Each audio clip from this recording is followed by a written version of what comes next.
Hi, it's me, Alisa, and welcome back to my channel. I'm a level 1 IFS practitioner, and I'm an integrative body worker, and I'm also an author. On this channel, we marry together IFS with creative expression, the metaphysical, and the energetic to help you on your healing journey.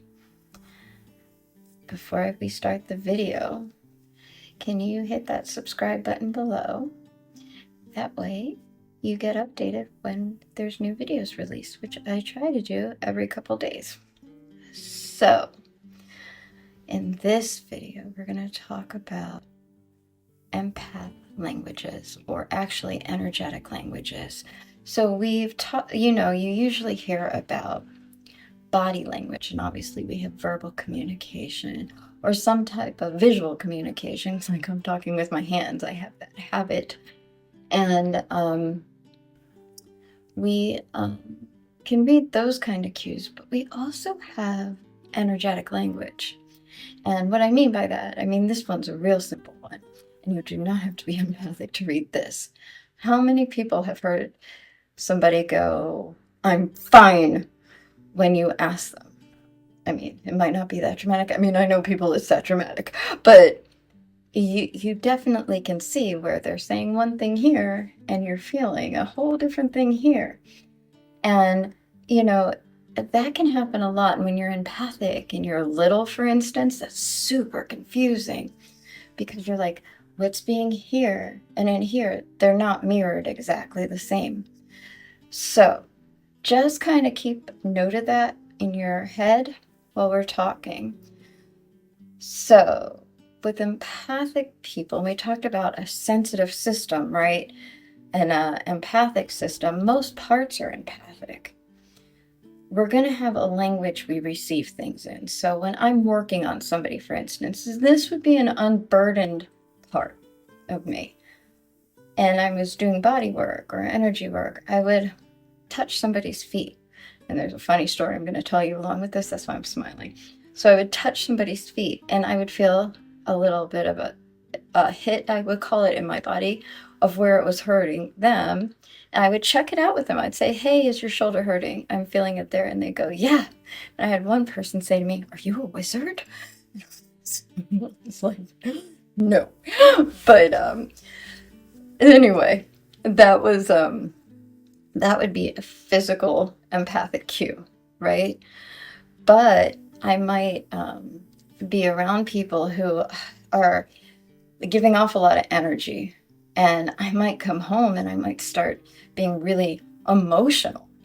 And so what I was taking in, I'm putting out in an emotional way. So that's an emotional expression. So just, it wasn't something that was mine, but I was like letting out emotionally.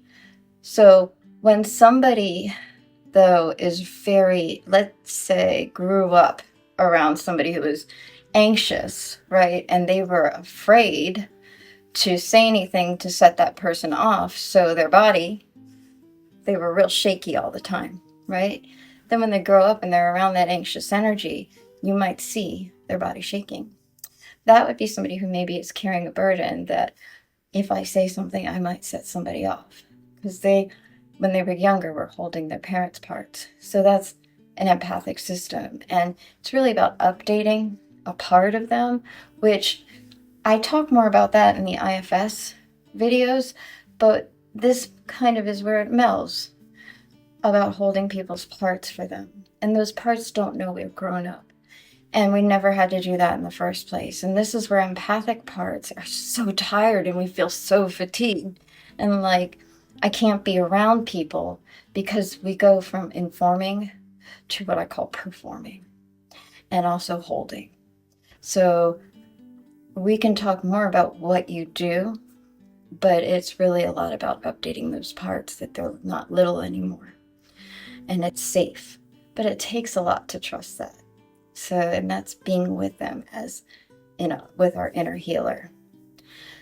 Anyway, that's some of that language difference of the receiving versus expressing, and why we might do that and why we might hold on. there are the languages of, emotional versus physical. I explain those. You also can take things in mentally. Like you can feel drained, like you're like, I can't think, right? Or you might get amped and think a lot.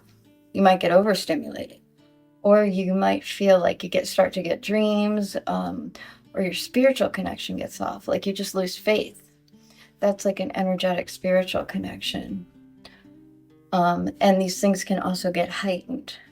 So these are just some of the ways we connect. And remember, we can express that way too.